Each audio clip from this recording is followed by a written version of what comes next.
सरकार नेहमीच तारखा देत आलेलं आहे. मी परवा देखील अधिवेशनामध्ये जाहीरपणे सांगितलं की मुख्यमंत्र्यांनी मराठा समाजाची फसवणूक केलेली आहे. कारण की 24 तारखेला शाश्वत असं कुणाच्याही आरक्षणाला धक्का न लावता कोर्टामध्ये टिकल असं आरक्षण देतो म्हणून सांगितलं होतं. तारीख सरकारनं दिली होती. पहिली तारीख दिली 30 दिवस, त्याला 40 दिवस घेतले. नंतरची तारीख मिळाली 24 तारखेपर्यंत. महाराष्ट्रातला तमाम मराठा समाज वाट बघत होता की काय होणार आहे, कशा पद्धतीनं निर्णय लागणार आहे. मग तुमच्या हातात नव्हतं तर मग फसवणूक का केली हा प्रश्न आज मराठा समाजाच्या समोर आहे की हे 24 तारखेला घडणार नव्हतं.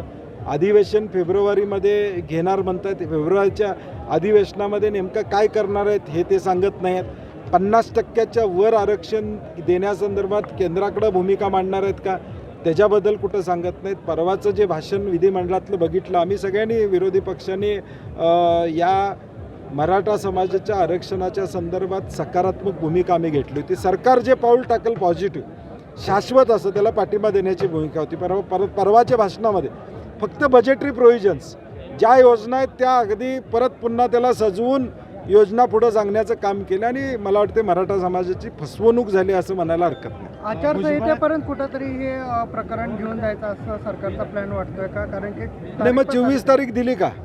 1 मार्चला मागच्या वर्षी आचारसंहिता लागली होती.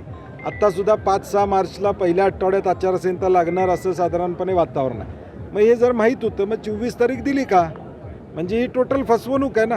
आशा वाढवल्या, आकांक्षा वाढवल्या की आज ज्या परीक्षा पुढच्या काळामध्ये MPSCच्या येणार आहेत, जी नोकर भरती येणार आहे, आज तरुण वाढ बघत होता की 24 तारखेला हे आरक्षण जाहीर झालं की आम्हाला त्यामध्ये संधी मिळेल, उद्याच्या काही फायदे जे आहेत या आरक्षणातून मिळणार या आशेवर तरुण होता, युवक होते. आणि म्हणून मला वाटते फसवणुकीचा प्रकार झालेला. अधिवेशनात काय होणार आहे? मागच्या अधिवेशनात आम्ही जो कायदा केला, नंतर पुढच्या अधिवेशनात एकमतानं कायदा केला. त्याच्यावर चर्चा करायची नाही. फडणवीस साहेबांनी त्यावेळी सांगितलं याच्यावर चर्चा नको, आपलं सभागृह एकमत आहे हे सांगावं. आणि म्हणून आपण चर्चा न करता एकमतानं, बहुमतानं नाही, एकमतानं तो कायदा केला. आता नवं काय आणणार त्यांनी सांगावं आम्हाला. आम्ही जनतेला कळलं पाहिजे की फेब्रुवारीमध्ये नेमकं काय करणार आहेत. 50% वरचं आरक्षण देणार आहेत का, किती टक्के देणार आहेत हे जाहीर केलं पाहिजे की काय पद्धतीनं देणार आहेत. आणि म्हणून फक्त तारीख पे तारीख, कारण की परत 1 मार्चला आचारसंहिता लागली की म्हणणार आचारसंहिता लागली, आमची इच्छा होती, असं व्हायला नको. भुजबळ साहेबांचे बोलवते धनी कोण आहेत हे आता महाराष्ट्राला कळून चुकलेलं आहे. आणि म्हणून मला वाटतं आता हे धुईचं राजकारण, 2 समाजामध्ये तेढ निर्माण करून मूळ विषय बाजूला ठेवण्याचं एक षडयंत्र आहे. आणि म्हणून आमचं नेहमीच म्हणणं राहिलेलं, आम्ही त्याचा उल्लेख वारंवार केलेला आहे की सरकारमधले एक मंत्री अजून त्यांची वक्तव्य थांबत नाहीत. म्हणजे शासनाची भूमिका आहे काही हे देखील स्पष्ट होणं अभिप्रेत आहे.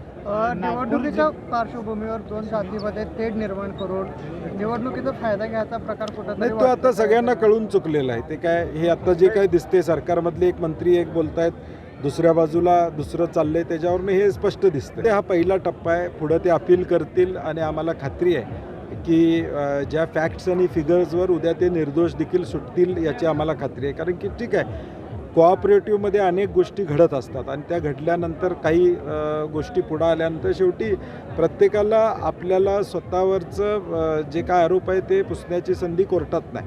मला वाटतं पहिला निर्णय झाला, उद्या हायकोर्टात ते जातील, अपील करतील, त्यामधून निश्चितपणे त्यांना न्याय मिळेल अशी आम्हाला खात्री.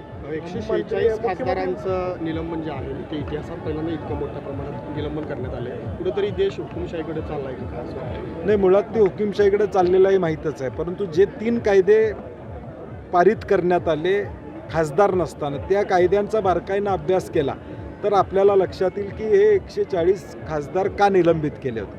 ते जर या सभागृहात असते तर हे कायदे पास करणं सोपं झालं नसतं. जे कायदे पुढच्या काळामध्ये एखादा शब्द जरी तुम्ही बोलला तरी तो देशद्रोह ठरणार आहे. आणि म्हणून हे कायदे पारित करण्यासाठी यांचं निलंबन केलं. एक तरुणानं संसद हे मंदिर आहे, या मंदिरामध्ये एखादा तरुण असं कृत्य करतो त्यावेळी त्याच्या भावना, त्याचं नेमकं कारण काय आणि त्याच्या संदर्भात चर्चा झाली पाहिजे, सुरक्षा व्यवस्थेसंदर्भात चर्चा झाली पाहिजे अशी खासदारांची अपेक्षा होती. परंतु मला वाटते सगळ्या बाबतीत हे सरकार इतिहास करायला लागले. निलंबनच्या बाबतीत देखील एक नवा इतिहास त्यांनी केलेला आहे. डिव्हिजन ऑफ वोट्सचा काही प्रमाणात फायदा भाजपला होताना त्या ठिकाणी दिसतो. परंतु इंडिया आघाडी ही सक्षमपणे लोकसभेला पुढं जाईल.